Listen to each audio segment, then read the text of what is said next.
এই শুনেছো ভাই, শুনেছো? তৃণমূল কংগ্রেস এজেন্টদেরকে কিনে আনবার জন্য টাকা দিয়ে তাদেরকে কিনবার জন্য, মানে আবার বিজেপির এজেন্টদেরকে কিনে নেওয়ার জন্য 2 কোটি টাকা পার লোকসভা অ্যালট করেছে। 144 জন করে এক একটা লোকসভায় মিনিমাম এজেন্ট থাকবেন। ভাই 1 লাখ টাকায় বিক্রি হলে খুব ক্ষতি, জীবন শেষ।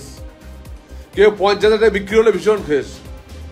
আর তৃণমূল কংগ্রেসের প্রত্যেকটা লিডারদের দিকে নজর রাখবেন, যারা যাবে একদম সেইভাবে সাহায্য করবেন।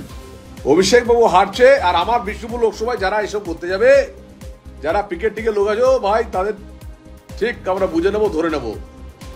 আমাদের অনেকগুলো চোখ ঘুরে বেড়াচ্ছে, আর যারা এই হাত মেলাবে তাদের বিপদে পড়ে যাবে, কারণ আমরা জিতবই।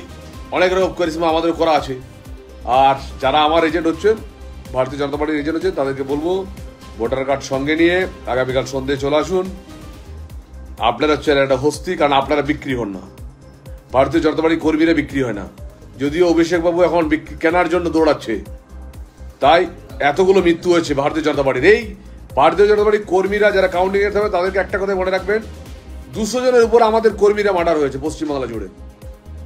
50,000 1 লাখ টাকায় কারো জীবন চলবে না, কিন্তু এই হতচ্ছড়াটা যদি আমরা ঠিক মতো কাউন্টিং দেখি, তাহলে আমি নিঃসন্দেহে বলতে পারি আমরা এক্সিট পোল যা বলছেন, শুভেন্দুদা যা বলছেন, দিল্লির নেতৃত্ব যা বলছে, আমরা সেই সিটেই পাবো।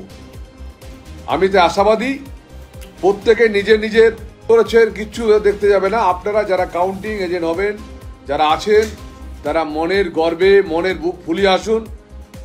কারো কোনো জায়গায়, সব লোকসভার ক্ষেত্রে বলছি, কোনো লোকসভায় কোনো কারো পয়সা ডিউ থাকতে পারে, কেউ 2 পয়সা বাকি থাকতে পারে, কিন্তু এই নিয়ে মন খারাপ কোনো কারণ নেই।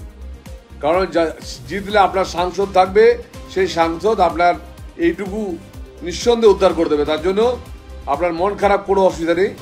আর বিজেপির জন্য সময় দৌড়ে দৌড়ে বেড়াচ্ছে, বুঝলেন? সাধু সাবধান।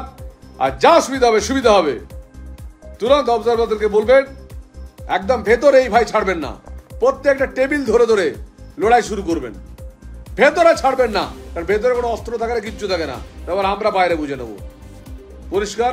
তাই সমস্ত পশ্চিমবঙ্গবাসী আমি বলতে চাই, কেউ আমাদের বিজেপি এজেন্টরা বিক্রি হবে না, এআরও টেবিল বিক্রি হবে না। আর সবাই মিলে আমরা একসাথে লড়াই করব।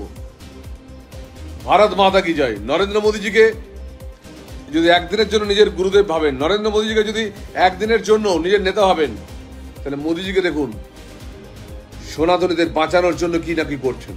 ওরা ভারতবর্ষকে বাঁচানোর জন্য কত না কষ্ট করছেন, দিন রাত পরিশ্রম করে তিনি স্বামীজির মতো কন্যাকুমারিকাতে গিয়ে ধ্যান করছেন, কারণ তিনি ঈশ্বরে বিশ্বাসী।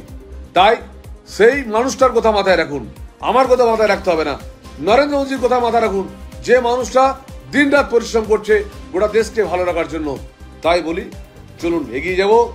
লড়াই আমাদের প্রায় শেষের মুখে, কিন্তু গোলটা যাতে আমরা দিই তার জন্য ব্যবস্থা করতে হবে। ভালো থাকবেন, জয় শ্রীরাম।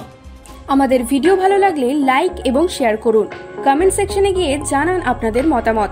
আরও ভিডিও পেতে আমাদের চ্যানেল সাবস্ক্রাইব করুন এবং প্রতি মুহূর্তে খবরের আপডেট পেতে প্রেস করুন বেল আইকন।